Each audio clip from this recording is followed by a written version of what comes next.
옛날에 서울 거지와 시골 거지가 살았다.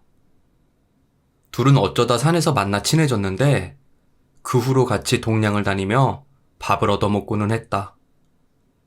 그런 어느 날 아랫동네에서 큰 잔치가 열렸다. 두 거지들은 잔치집에 동냥을 하러 가는 김에 누가 더 많은 밥을 얻어오나 내기를 하기로 했다. 시골 거지는 부침성 있게 사람들에게 말을 걸고 구걸해서 바구니 가득 여러 가지 음식을 얻었다. 반면 서울 거지는 살갑게 굴지도 않고 그저 설렁설렁하며 돌아다니기만 해서인지 음식을 얼마 얻지 못했다. 잔치가 끝난 뒤 두 거지는 산에서 다시 만났다. 서울 거지와 시골 거지는 음식을 담은 바구니를 서로에게 내밀어 보여주었다. 시골 거지의 바구니에는 온갖 음식들로 가득했지만 서울 거지의 바구니에는 절반의 음식만이 들어있었다. 시골 거지는 내기에서 이겨 의기양양해하며 서울 거지에게 말했다.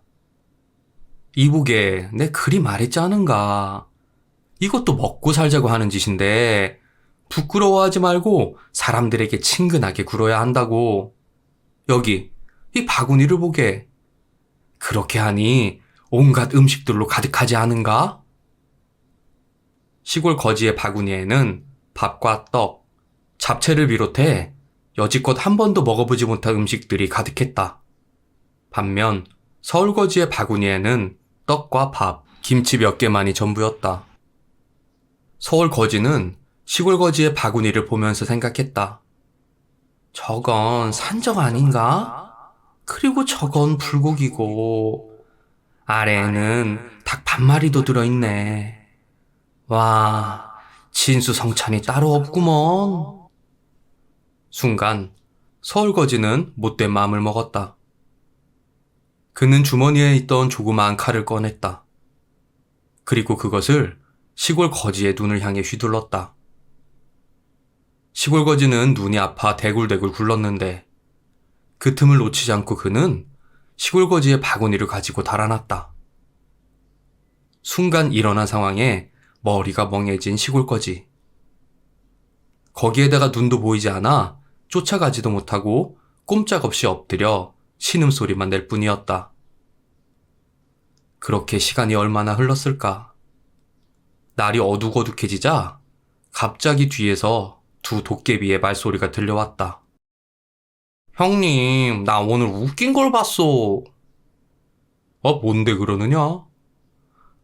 글쎄 두 거지놈이 음식 얻어오기 내기를 했는데 한 놈이 다른 거지의 음식에 눈이 멀어 그 거지의 눈을 찌르고 달아났어. 아무리 걸신이 들렸다지만 먹을 거에 홀려 멀쩡한 사람을 장님으로 만들다니 정말 웃기지 않소? 아이고야, 걸신 들린 거지놈 때문에 멀쩡한 사람이 장님이 돼버렸네. 에이. 그렇지만 그쯤이야 저 밑 느티나무에서 나오는 수액을 고칠 수 있지 않나? 하지만 그 사람은 모를 거예요. 저 아래 대감집 딸도 아파서 죽게 생겼는데 의원을 부르고 굿이나 하고 앉아있던걸요? 사실 기왓장 아래에 큰 진해가 그 병의 원인인데 사람들은 그것도 몰라요. 에이, 바보 같은 놈들. 그러게 말이다. 신만이들도 마찬가지야. 부자가 되고 싶어서 삶을 캐러 다니지만 이 큰 바위 밑에 황금이 묻혀져 있는 것도 모르고 엄한 곳만 파대고 다닌다니까. 이 황금만 갖다 팔아도 평생 먹고 놀며 살 수 있는데. 그 후로 둘은 이런저런 얘기를 더 나눈 다음 자리를 떴다. 시골 거지는 도깨비들이 사라지자 밑으로 엉금엉금 기어갔다. 그리고 더듬대며 느티나무를 찾아 그 수액을 눈에 발랐다. 그러자 점차 어둠은 사라지고 신기하게도 두 눈이 보이기 시작했다. 눈이 나은 시골 거지는 그 길로 대감네 집으로 갔다. 그곳에는 여러 의원들이 많이 모여 있었는데 거지는 대감에게 딸의 병을 고쳐주러 왔다고 말했다. 대감은 거지를 위아래로 훑어보더니 이렇게 말했다. 네가 유명한 의원들도 고치지 못했던 우리 딸의 병을 고칠 수가 있다고? 그게 거짓이 아니고 참말이렸다. 네, 대감님. 제가 고칠 수 있습니다. 대신 한 가지 청이 있는데 만약 따님의 병을 고치게 된다면 그녀와 혼인할 수 있게 허락해 주시옵소서. 우리 귀한 딸만 살려준다면 무엇이 아깝겠나? 아, 딸뿐이렸다. 내 재산도 자네에게 다 주겠네. 그 말을 들은 시골 거지는 하인들을 시켜 커다란 가마솥에 물을 끓이라고 했다. 그리고 지붕으로 올라가 기왓장을 들춰 지네를 잡았다. 그 다음 그것을 가지고 펄펄 끓는 가마솥에 넣어 죽였는데 그러자 신기하게도 딸의 병이 씻은 듯이 나았다. 우리 딸을 살려주어 고맙네. 그리고 내 약조한 대로 딸과 결혼함과 동시에 재물도 모두 그대에게 주겠네. 대감의 말에 시골 거지는 손살에 치며 말했다. 대감님, 저는 따님과의 혼인만으로 족합니다. 따님과 함께 먹고 살 돈은 제가 알아서 벌어오겠습니다. 거지는 그리 말하고는 삽을 들고 산으로 향했다. 이윽고 서울 거지와 있던 장소로 향한 시골 거지. 그는 주위를 두리번거리다가 큰 바위를 찾고는 그 아래를 삽으로 파기 시작했다. 한참을 파고 내려가자 딱 하고 무언가 부딪히는 소리가 들렸다. 그래서 그 주위를 조심스레 손으로 파내니 커다란 황금빛 금덩이가 보였다.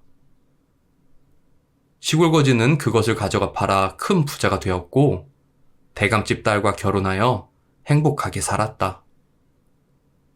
그 후로 몇 년이 지나고 밖에서 밥 달라는 소리가 들려왔다. 어디서 많이 듣던 목소리인데? 시골 거지는 익숙한 목소리에 밖으로 나가 보았는데 거기에는 예전 자신의 눈을 찌르고 달아난 서울 거지가 있었다. 서울 거지는 부자가 된 시골 거지를 알아보고는 눈이 휘둥그레 놀라며 말했다.